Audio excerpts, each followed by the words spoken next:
God, do you ever feel burdened by the weight of the knowledge of having seen 76 Best Picture winning films? Like, who am I supposed to talk to about fucking It Happened One Night? That's actually a less weird one. Like, who are we supposed to talk to about fucking like going my way? No. How the fuck? Who you are maybe the only other person on earth that I could make a fuck. We could be talking about Deer Hunter, and I could make a fucking Broadway melody reference within that conversation. 1, 2, 3, 4. These boys only want the best of. They want the cream of the crop. They don't want none of that Michael Bay shit. They want the shit that pops.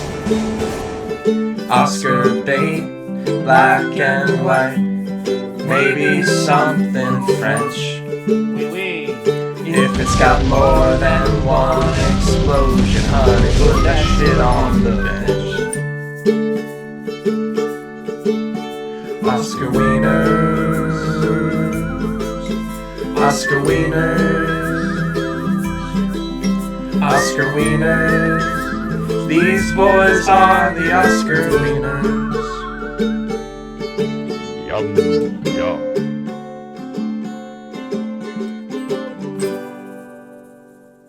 Oscar Wieners. Welcome to Oscar Wieners, You betcha. the only show on the internet where Hollywood's biggest night doesn't go to football fields No. distance from to a bomb. I want to be as far away from those fucking things as I can. And I'm the opposite. I want to be right up and close. I want to kiss that bomb on the cheek and say, "What's up? Let's play with death today." I've always said every time somebody's like, "What's Ander like?" I'm like, he's kind of a Jeremy Renner in the Hurt Locker type. I do get that a lot. Yeah. It's a fair assessment. I am Corporal Crunch. It's good. I think out of all the ones, I think that one got me the most. Maybe it was part in the delivery, but I think that was good. That's going up there. That's going up on my wall, actually. Thanks. As I stall to think of a name, I'm going to go with Burt Locker. Cool. Yeah. That's really good. At your service. No, I'm Michael. He's Ander. And this is a podcast where every week we pick a Best Picture wiener at random and try to figure out if it's Best Picture wiener-thy. And this week, I'm sticking with it. And this week we are talking about the 2010 Best Picture wiener, Catherine Bigelow's The Hurt Locker. The first 10 minutes of the movie as they're defusing a bomb.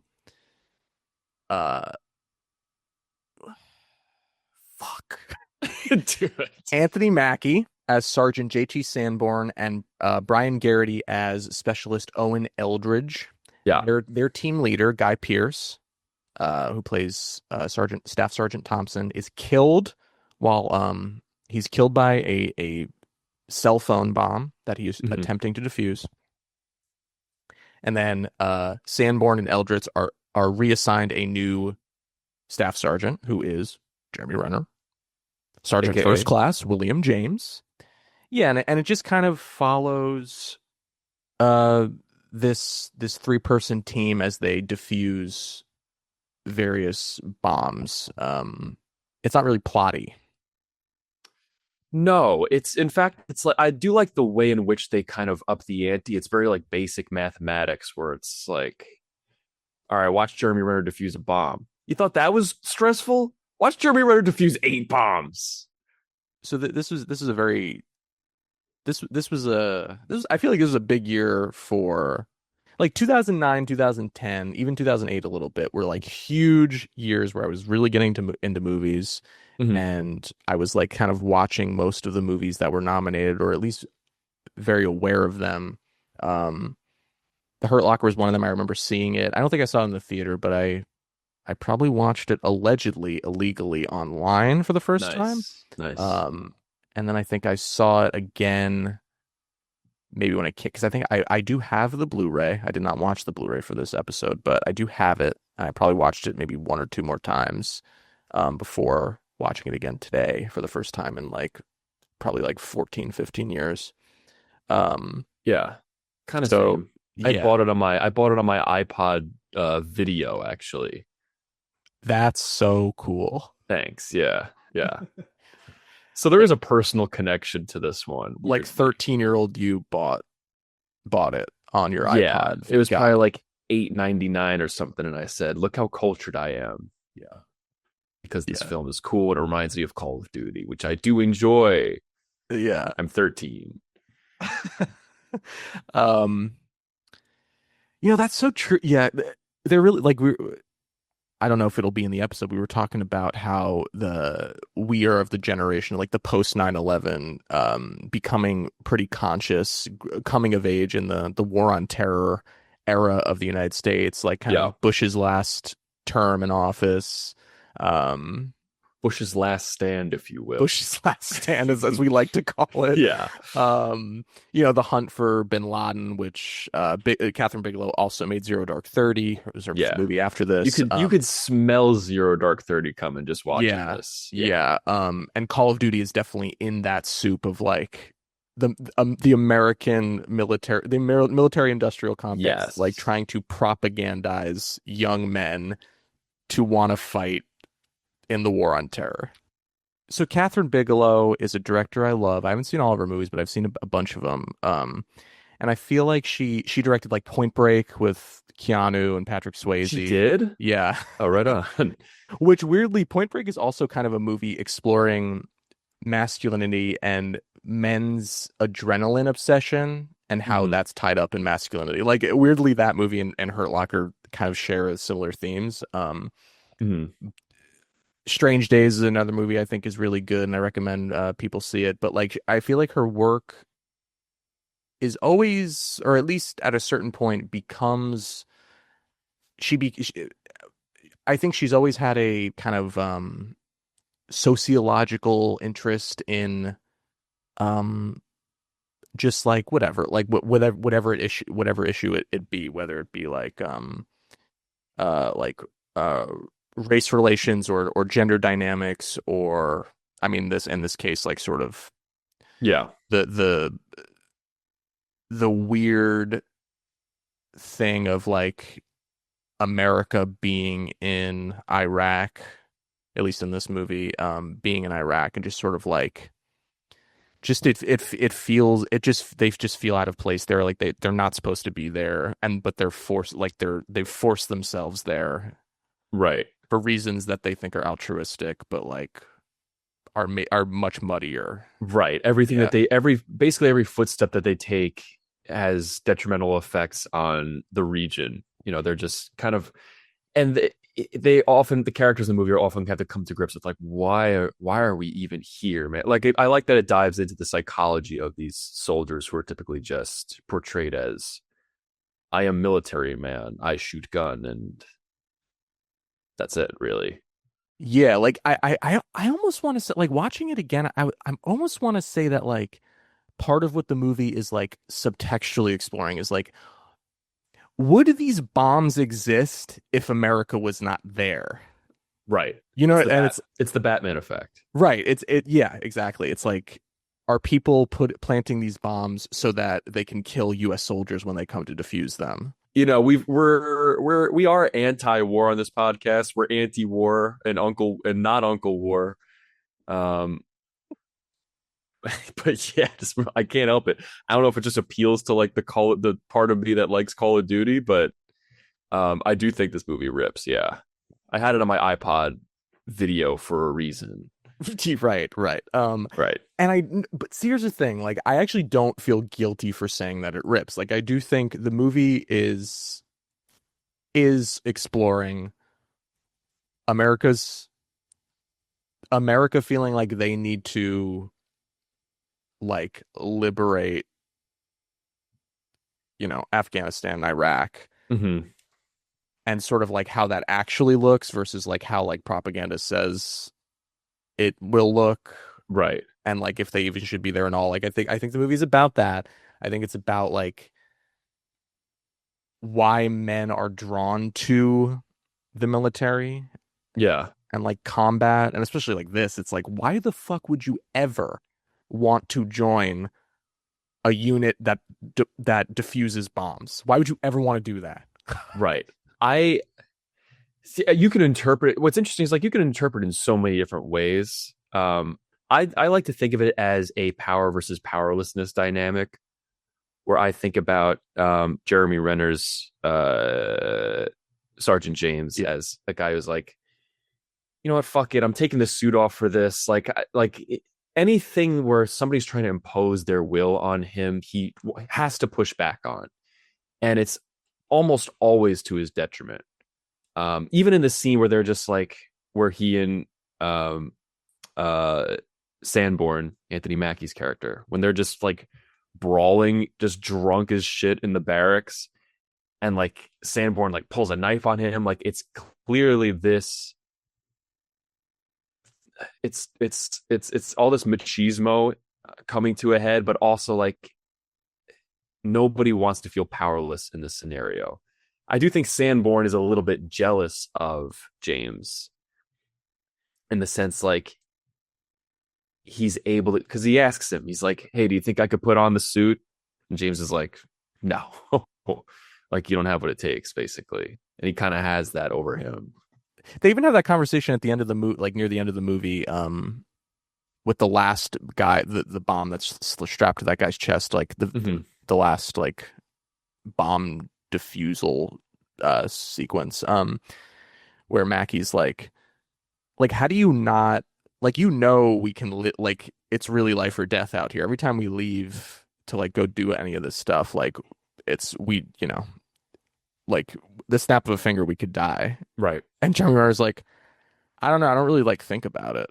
I was cracking up. It's like, you like, don't? Anthony Mackie's like emotional, like almost in tears, and then Jeremy Renner's just like, I don't know. I'm just kind of out here. He literally doing my job. He like stutters too. Like Jeremy Renner is almost like trying to have words to say, but he's like, I don't really, like, I don't know. I just don't think about it. I don't know what you can say. And the delivery of that is funny. I don't know if it's intentionally supposed to be that way, or if maybe Catherine Bigelow is trying to depict him as someone who is feeling and processing something, but doesn't quite have the emotional understanding to like express himself and how he feels. I'm not sure which it is, or if he's truly just like, I haven't thought about this a day in my life. I'm kind of out here. I put on the big suit. I go out there. I pull the wire until I find the wire spot, and then I cut it. Easy. Boom. We go home. No, I actually think that I think that is true. Of like, this is affecting him. He just like, the way he processes it is by, okay, just gotta keep diffusing bombs. Yeah, and totally. that'll bandage the psychic wound that is festering in my brain. Right. And it's obviously such a slippery slope because there will always be more bombs to defuse. You know, that's shown by his new tour where it's like, we got 365 days left now. It's like he's always going to be chasing something, always chasing that adrenaline, always trying to find something where his actions will matter. And he might get that in short bursts where, you know, you diffuse something, you have a success, but as a whole, it's so clear that it's almost irrelevant, his presence, which is sad. It's devastating, actually, because he's sacrificing literally everything. It's so true. You nailed it. Yeah, thank you. I actually think you get how, I mean, Jeremy Renner's character is like unhinged, like from the beginning. Like, I don't think anybody watching is like, yeah, this guy seems normal, when like he is just like breaking so many like protocols or whatever. Like, he's just like turning off his headset. He's like taking it off the fucking suit. Yeah, he's smoking cigarettes coming out of the Humvee. It's like, you know, this guy's bad news. But I actually think you start to see like how it is actually affecting him. Like, once that kid Beckham, this like kind of like maybe 10-year-old, 11-year-old kid who like sells DVDs outside of the base, like Renner thinks, so Renner has like a kind of like a little like relationship with this kid where like he kind of like teases him, he like hangs out with him. Yeah, they play soccer. The kid like tries to sell him DVDs. He buys some of his stuff, helps him out. Yeah. and then Renner thinks he sees Beckham's body, like that whoever killed him, and then put a bomb inside of his chest. This kid. Yeah. Renner thinks it's Beckham. Then he defuses that bomb. He opens this kid's chest. It's crazy. He like doesn't need to do it, but he's like a maniac, so he does it. Yeah. The whole rest of the team is like, we're just going to detonate. Like, this is gruesome and all, but we're just going to detonate the bomb. No harm, no foul. And he's like, no, I got to bring this body home, basically. Yeah. So he's going to defuse the bomb. But then Anthony Mackie, they're also in the Jeep. And they're like, they're basically telling him, you know, they're calling him crazy. They're like, why would he even do that? It doesn't even matter. Like, all these people look the same anyway. That's like what he says directly. Yeah. And then they find out that even Jeremy Renner couldn't tell that it was the kid that he'd been friends with. Totally. Which is like so wildly ironic. Yeah. I don't know what that says or what it's a commentary on, but it's just crazy. But yeah, so then Jeremy Renner, after he thinks Beckham has been killed, he then like goes on like this very not okay mission, like just into like the city. Goes rogue as shit. Goes rogue as hell. I don't even, and it's just this so remarkably useless endeavor, ultimately. Like every single facet of it. He's like, thinks he's being super savvy, forces the guy that sells DVDs with Beckham, the kid. It's like at gunpoint, like, take me to Beckham's house. The guy probably just drove him to some random estate, right? Like just random. Like, the guy's like, I don't know, anything to get this guy out of my fucking car. He's got a 9mm in my head. I don't even really know what happened, to be honest with you. He ends up in their house. But that's the thing. You're like, is this Beckham's house? I don't think so. Like, that's the thing. It's so delusional. Yeah, it's like this weird. It's what you said. What I think you put so perfectly of like, and I also think it's kind of a microcosm. There are a few other moments like in this movie where like I do think she manages to like condense the whole war on terror into like just like this one unit where it's like, what are they doing? Why is he doing this? What is it for? It's like what you said. It's like they're doing things that literally are life or death, but for what? Yeah. Ultimately. Everybody involved feels like they're doing the right thing, or at least wants to, and then it's just so misplaced and bad and wrong and terrible in every single aspect. Yeah. Because then fucking Beckham's alive. Yeah. Beckham's which is alive. Insane. He just like goes up to him like the next day and is just like, hey, do you want to play soccer? And he's just like, he can't even look at him because he is now the perfect representation of his folly. It's just like, you got so out of your gourd that you conducted this whole unsanctioned special ops mission only to come back and realize that you were just wrong you misidentified a dead body. Yeah. And even at the end, like near the end, when there's like that suicide bombing, like at night, and then like they're sent out to sort of like, I think, figure out like who detonated it or like what set it off or something like that. Yeah.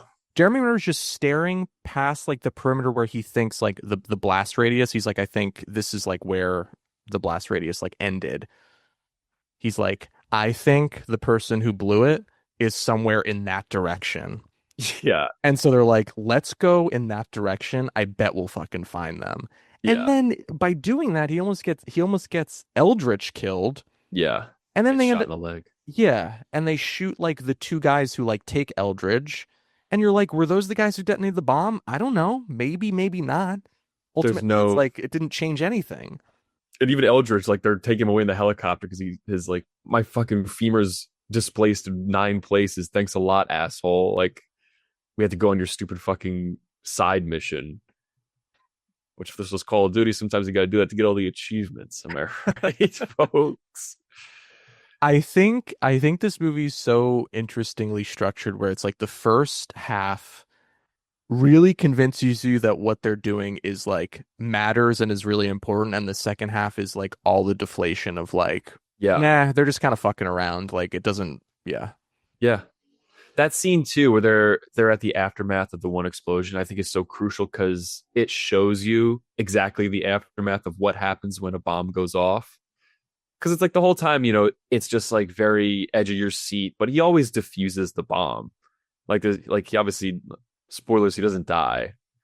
Um, and this is like chaos, people screaming, homes destroyed. Like this is the aftermath of not getting to a bomb in time and not succeeding at your job. Totally. Yeah. It puts the other stuff into context. Right. There's that really great scene.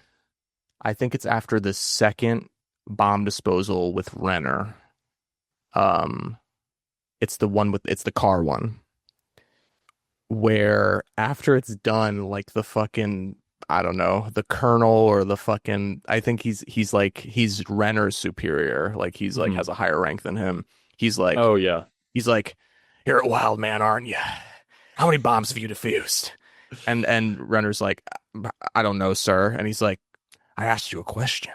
How many bombs have you defused? He's like, 873, sir. He's like, 873, you crazy son of a bitch. Like, and it's like, at that point in the movie, that guy is like the audience being like, Renner is so fucking cool. He's so good at his job and he's so reckless, and that's cool. 100%. Like that guy should have been played by Steven Seagal. Is the only way it would make it any better. That's almost Catherine Bigelow being like, so we know what you're thinking, person watching. We know you think that we know this looks cool. Like we know by representing this stuff and Renner like successfully doing it, like his character successfully doing it, will fucking spike your adrenaline and make you feel like a rush of like, hell yeah, what a hero. Yeah. But that guy's an asshole who like is clapping fucking Renner on the back. Yeah. And then I like I said, like I think the second half of the movie is really like the deflation of like all that like energy. Because the first hour of the movie is like so exciting. Yeah. It's so tense. Like every new bomb defusal is even more exciting than the last. Yeah, and it's cool. And Jeremy Renner is cool for doing, like, every time he's like, yeah, I don't know, it's just part of my job. He's like, put the headset on. It's like, I don't need somebody talking to my ear. And he's like, I'm gonna open the hood. Oh, I'm gonna trace the wire. It's just cool. He's like, he takes off the suit. He's like, if I'm gonna die, I at least want to die comfortable. Great line. There's no fucking way you're sitting at home and you're not like, that's badass. There's no way. I guess I think this, you'll see it in the reviews when we pull them up later, but it's the target of a lot of ire because of how much of that energy is present. But I don't think it's glorifying it. I think it's a commentary saying James, sorry, forgetting his name, Jeremy Renner's character is just a constant victim of his own hubris. Like his bravado ends up getting him into trouble, like emotional, permanent psychological damage. Totally. Like, and I think Catherine Bigelow is doing that very, like, I think she knows what she's doing. She knows that it is going to be, that first hour is going to be really exciting. She's almost like trying to lure the audience to thinking like people who would sign up for this, like, oh, I'm going to be a hero. I don't know. It's going to be a very exciting job. Yeah. And then the second half is like, wait, what are we doing this for? Like, what's going on? Like, it seems like we're chasing our own tail. Like, what the fuck is happening? Which mirrors an audience member, basically. Yeah, it's like, oh, this is gonna be so, like, I could totally see my dad being like, oh, it's gonna be cool as hell. Army movie, let's watch this. And then being like, huh? Well, what's this about now? I think I actually remember criticisms of the movie when it came out. Like, people are like, oh yeah, the first half of this movie is so good, and then the second half's like okay. And I'm like, I know the second half's less exciting, but I do think it's like very intentionally I've said deflating a million times, but intentionally deflating the excitement generated in the first half. This movie, I think, is like a victim of criticism from both ends of that spectrum. Right. Yeah. The guy, the person who's sitting at home being like, this is not, I thought this was supposed to be like a cool, badass war movie. What is this? And the person is like, I thought this was supposed to be like an emotional exploration. Like, what is this why are we putting it under the guise of like all this machismo war stuff? It's kind of bullshit. Right. I think even like Catherine Bigelow, like not that she's like she's not like a fucking Christopher Nolan, I would say level. Like it's not like everybody knows her name, but I do think people who like are a little like savvy enough like would be like, why did Catherine Bigelow direct this movie? Like this is kind of just like perpetuating the sort of like American, like you said, machismo, sort of like let's go to war and do it as cool as possible sort of Hell mentality. yeah. Yeah. Hell yeah. Let's get a 25 kill streak and call it a nuke. I'm 11 and I'm fucking twisted off my gourd on fucking Yoo-hoo. Holy shit, dude. I had 7 ring dings and 12 Yoo-hoos and I'm ready to fucking On a fucking predator missile. I just killed 5 people. Let's call it a missile strike. Jesus Christ. I planted the claymore and killed 3 people, 3 insurgents. The fact that 11-year-olds know what an insurgent is sick. You know what I mean? Yeah. Dude, I killed 10 insurgents. I get a Harrier now. I get to call it a fucking Harrier drone. And I am gonna get a new fucking skin for my M16. Jesus. Sucks. Lord help us. What else? What else is the sniper sequence?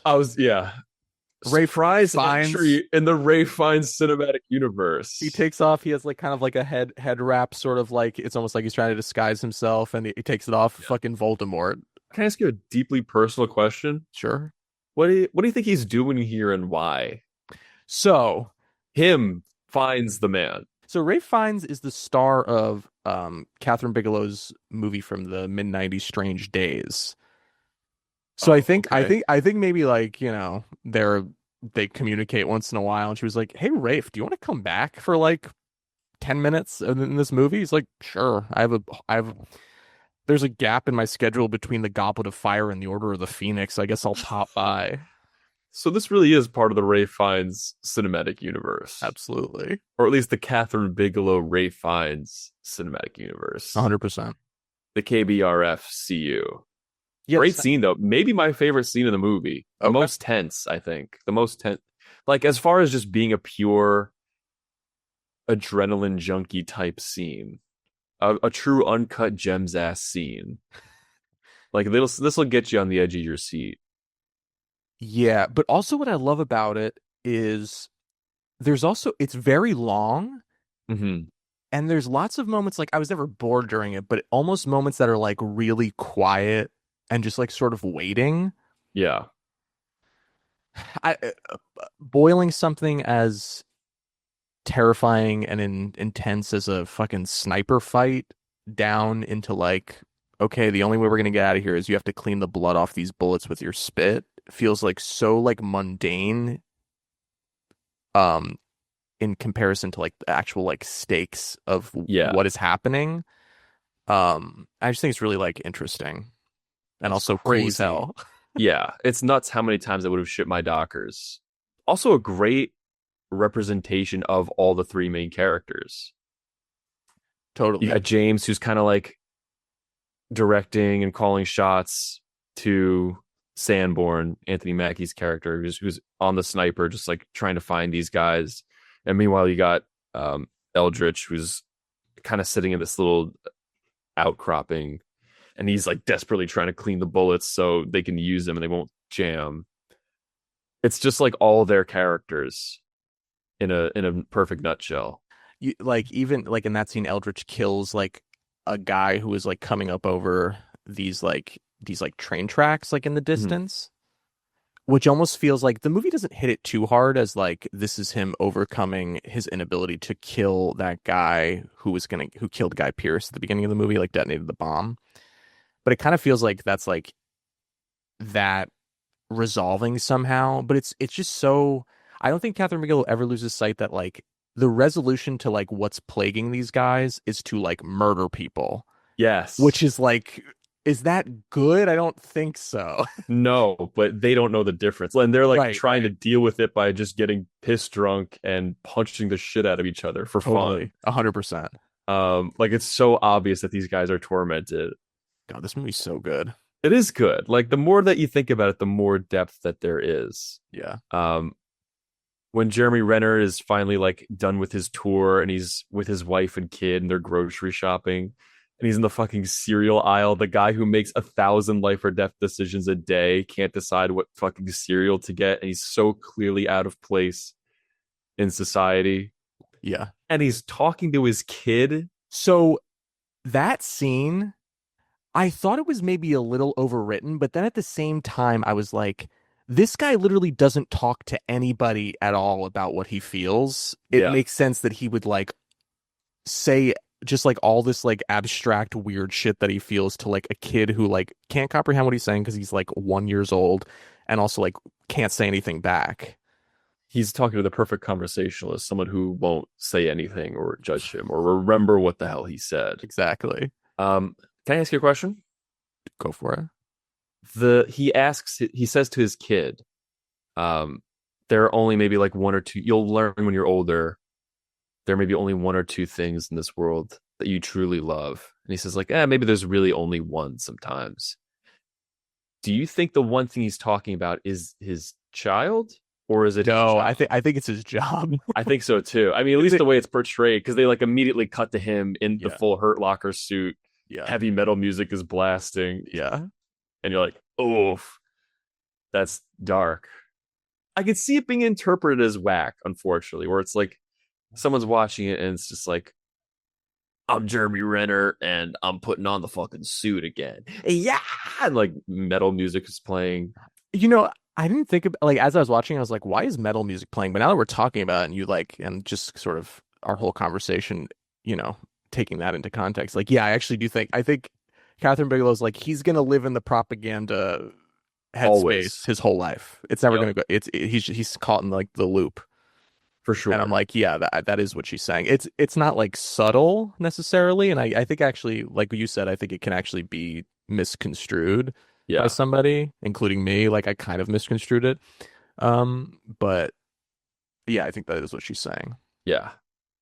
I guess it is worth it. I mean, when I say little to no no representation of any perspective on any of the Iraqi natives or people who are being affected by the war or occupation that's happening in their country.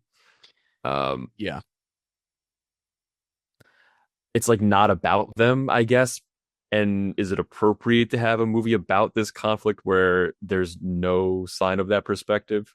Probably not, Catherine Bigelow, but I almost want to say it's intentional, but you know, yeah, because like it is about like these guys who are just like the people they deal with. It's like Anthony Mackie says, like they all look the same to me, kind of thing. They're like, treated as such background. Yeah, and it's like it's crazy to be in somebody else's country and be like, I don't even see these people. It's like, what are you talking about? Crazy. This is where they live. This is you. Yeah. It's just like, yeah. Like, how do you not see that this is the biggest thing happening in everyone's lives right now? Hurt Locker. Fucking movie.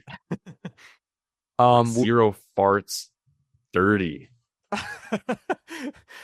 Would you like to hear the other Best Picture nominees for the year of 2010? Whoa, my brain was probably online, so yeah, I'm curious to hear what's going on. So first up, I have to preface this by saying, I think in like the late 80s, like maybe 88 or 89 to like 90 or 91, Catherine Bigelow was married to one James Cameron. Submarine Guy. That's all he's famous for. Yeah. I believe he's an executive producer and did uncredited writing on Point Break. And he wrote the screenplay for Strange Days. He is the director of the first film. Oh. The highest grossing movie of all time, at least upon release, maybe still probably. It is Avatar. That's crazy. I guess it's not. I don't know why this blindsided. 12 years in the Yeah. making. He disappeared after Titanic to to develop and then eventually make his Blue People movie.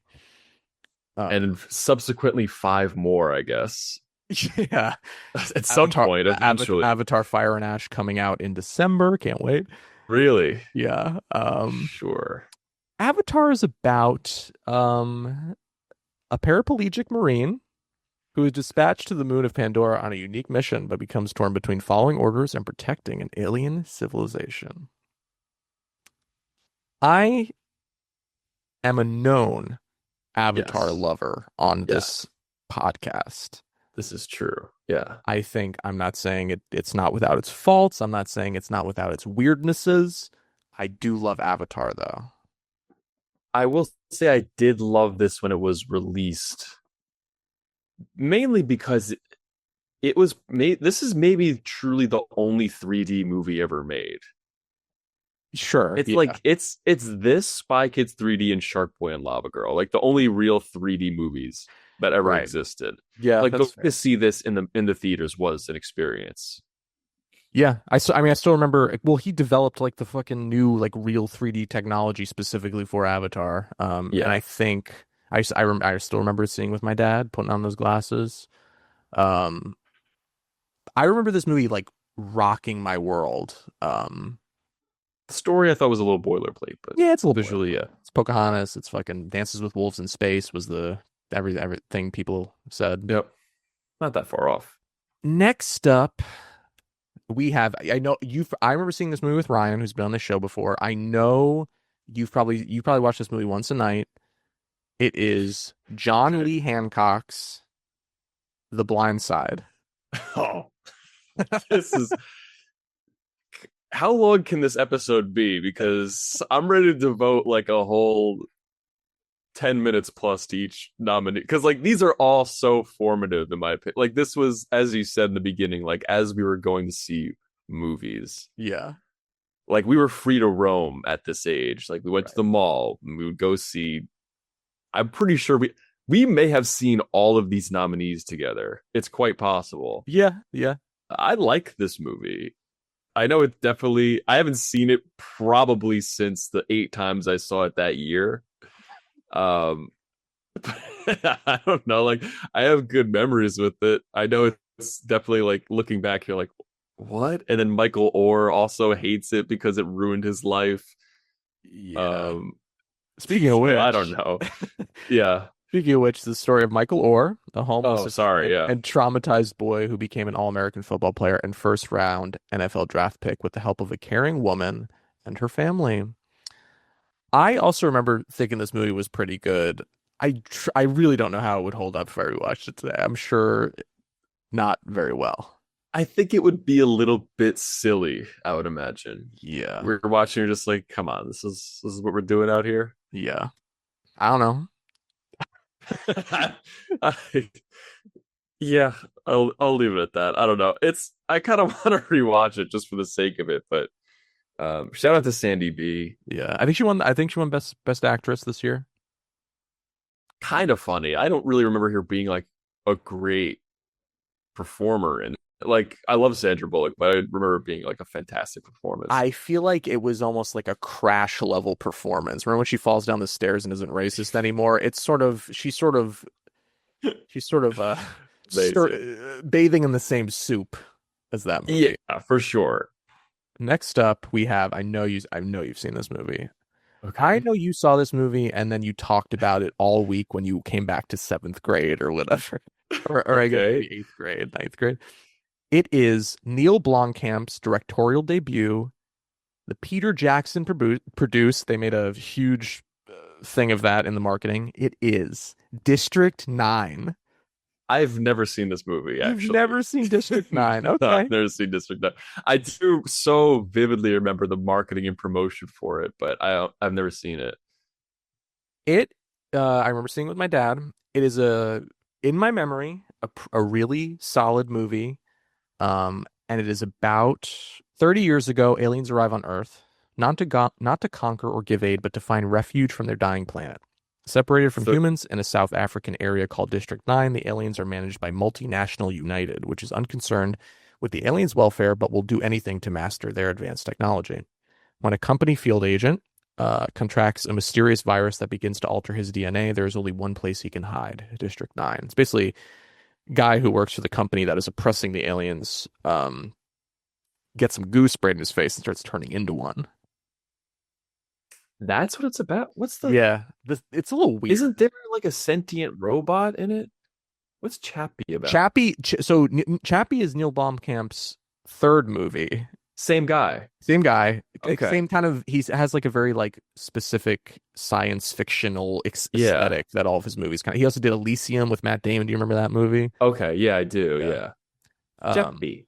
Next up, we have the Lone Scherfig Joint in Sure. Education.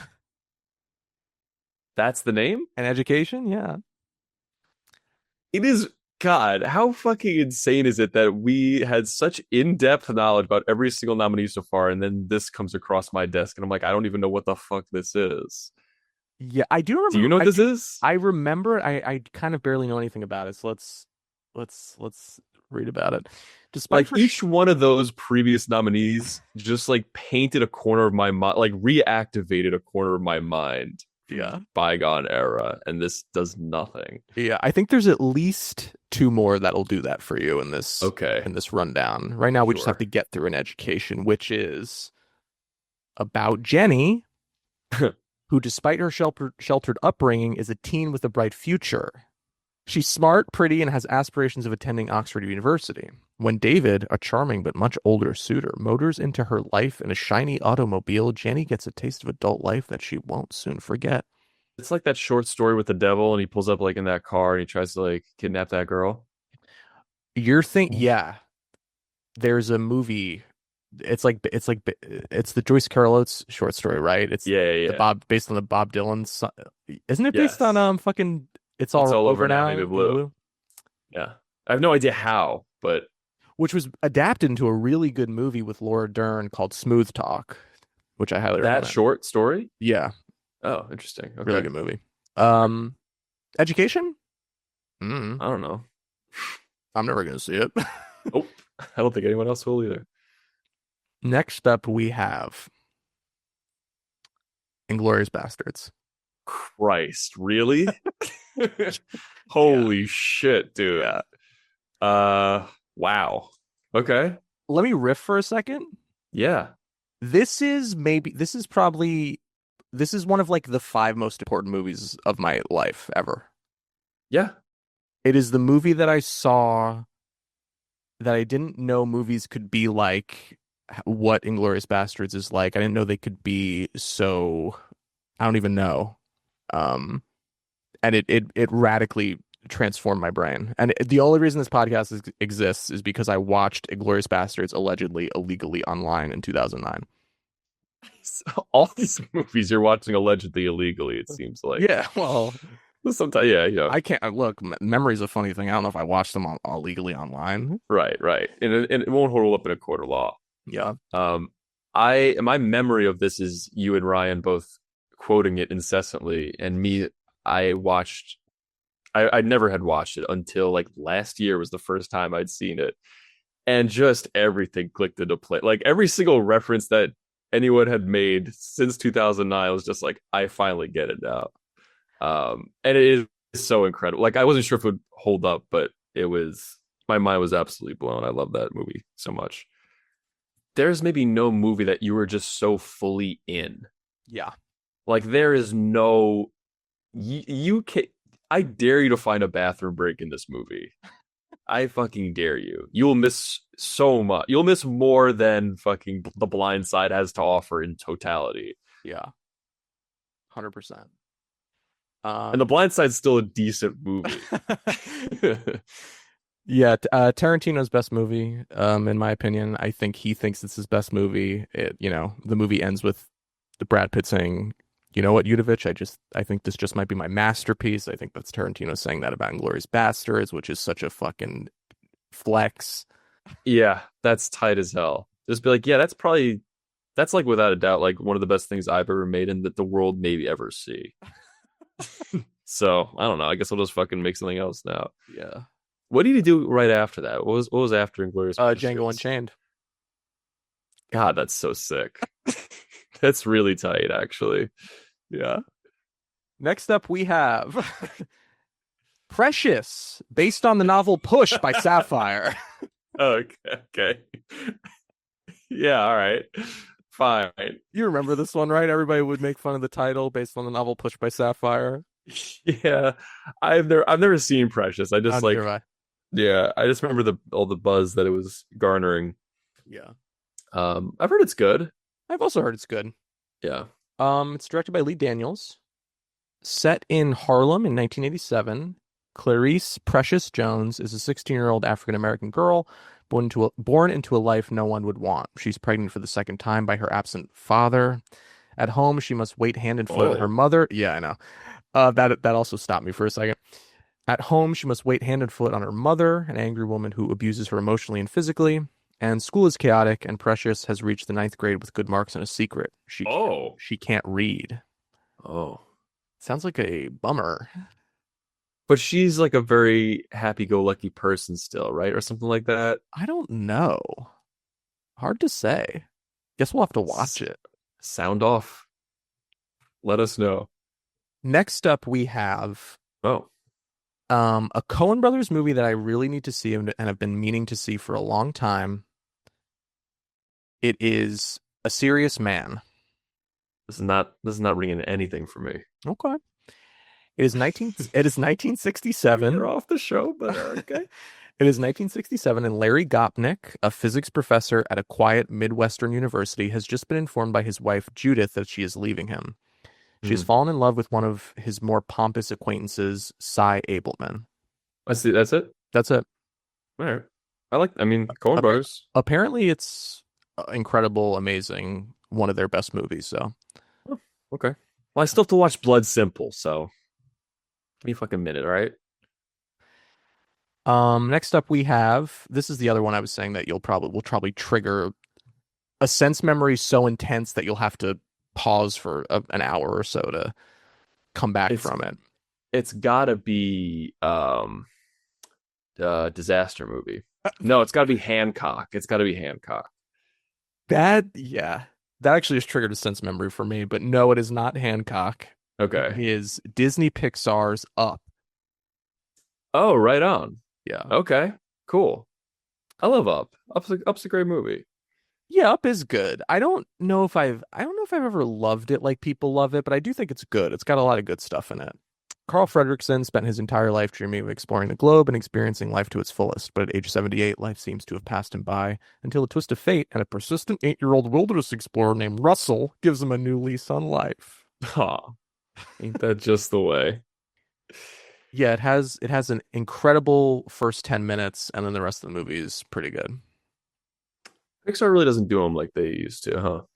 No. Have you seen the trailer for Elio, that like alien abduction one? No, but I was at the grocery store today and I did see an ad for it on a box of Elio's frozen pizza.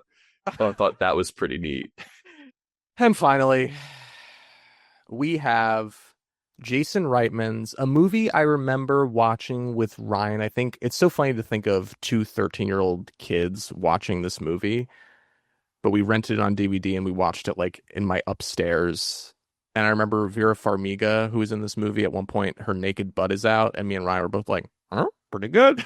Pretty good. It is Jason Reitman's Up in the Air.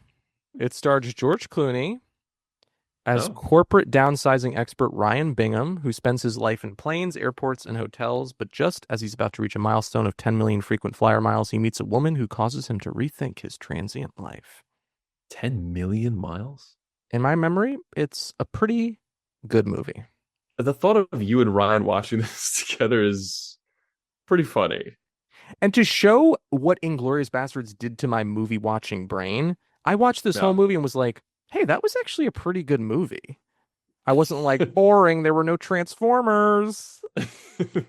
That's probably what I would have said. I would say that now, actually, if I watched that still. I probably would also say that now. I'm like, how come there isn't a gun in this? There's no gun. Pass.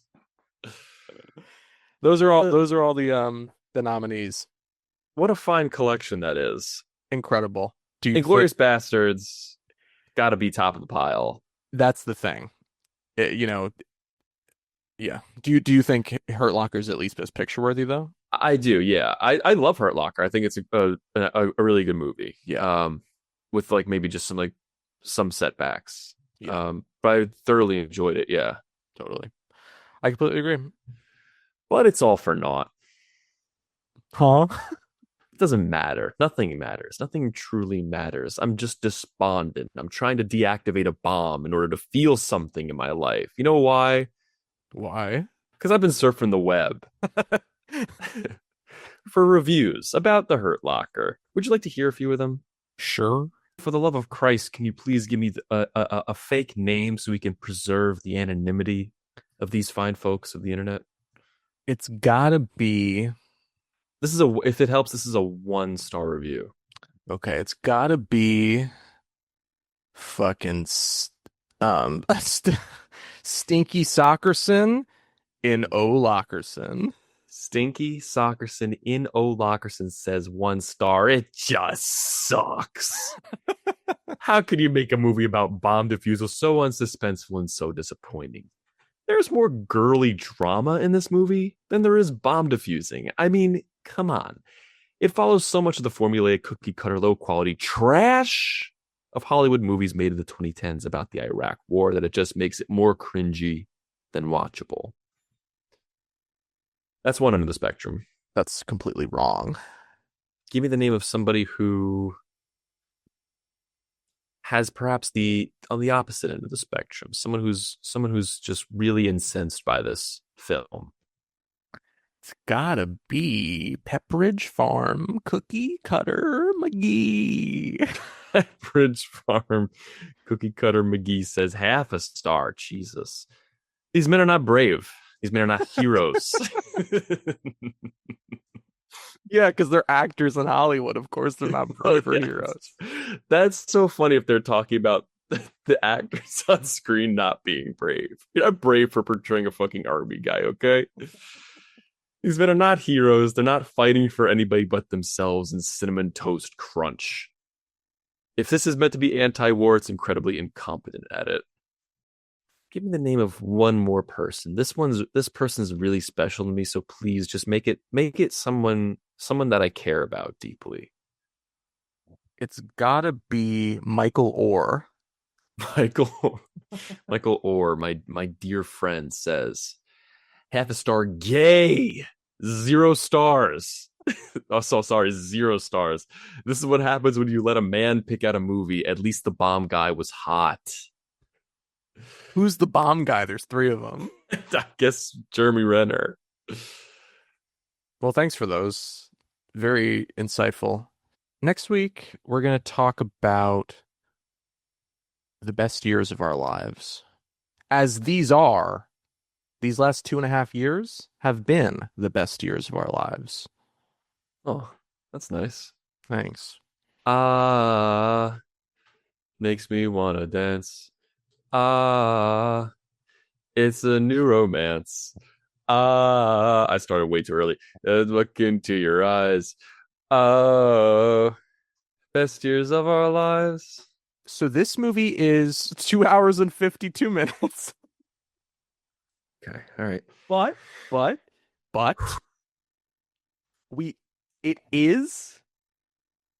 we're seeing the return of one of our favorite guys. It's William Wyler of Okay. Mrs. Miniver fame. Okay. So look forward to that. And until next time, if you're ever home from war, and Which you're, I guess technically I am. Just always. and you're feeling Hopefully. and you're feeling called, like the cereal aisle, you're grocery shopping with your spouse, your kid, and the cereal aisle is like posing an existential crisis. It's dense. There's too many choices, yada, yada, yada.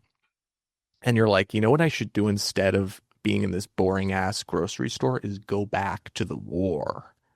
Oh, I want you instead, before doing that and leaving your spouse to take care of your fucking kid by themselves, is to go to the cold section where the meats are Oh. and pick up 6 to 7 to 12 to 15 packs of ballpark franks. Okay. And I want you to go home, boil half of them, grill the other half, and host a little party. Oh, that sounds nice. Wait a second.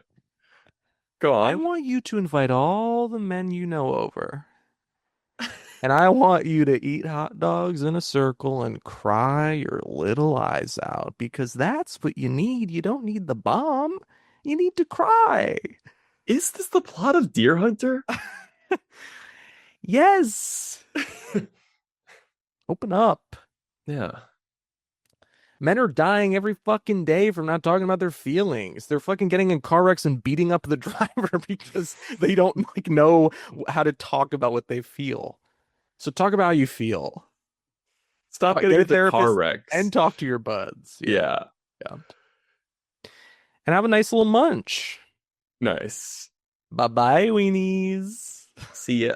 1, 2, 3, 4. These boys only want the best stuff. They want the cream of the crop. They don't want none of that Michael Bay shit. They want the shit that bops. Oscar bait, black and white. Maybe something French. If it's got more than one explosion, honey, put that shit on the bench. Oscar Wieners. Oscar Wieners. Oscar Wieners. These boys are the Oscar Wieners.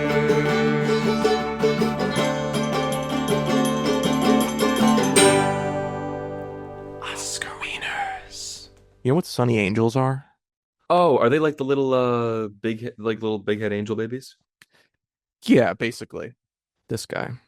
Oh, that's a good guy. He has a little dick. Yeah, he's got a little tushy too. Look at that. Look at that. Oh my god. Oh my god. That doll is caked up. Carnation. Oh, nice. He's Very got little nice. fairy wings. And this is the one we got today. Uh-huh. So this one has clothes. Yeah, this one Oh, it's like a little axolotl. Yeah. Yeah, nice. I like that. Oh, you think it has clothes? Think again. Doesn't mean it has pants just because it's wearing a jacket. That plot twist that was the biggest plot twist I've ever seen.